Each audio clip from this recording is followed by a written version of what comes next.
नमस्कार मंडळी, मी जौहरची स्नेहा। तर आज आहे माझा उपवास आणि मी माझ्या माहेरी जेवायला आलेली आहे। तर मी फक्त फोन करून सांगितलं होतं का मी संध्याकाळी जेवायला येणार आहे असं। तर चला तुम्हाला दाखवते माझ्यासाठी माझ्या बहिणींनी स्पेशली काय बनवले उपवास सोडण्यासाठी। तर चला आपण बघू।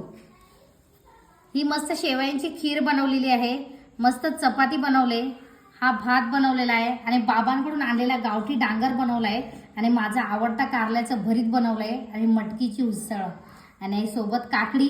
हा हा, मजा येणार आहे जेवायला। चला मग आता उपवास सोडते। बाय मंडळी।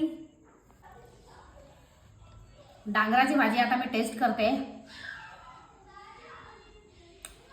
गावठी डांगर म्हणजे एकच नंबर, मस्त चव आणि सोबत पापड पण आहे मस्त। खीर खाऊन बघू आपण, थोडीशी खीर।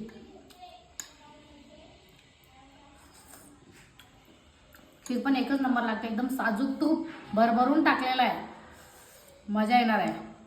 बाय, माता जेवते।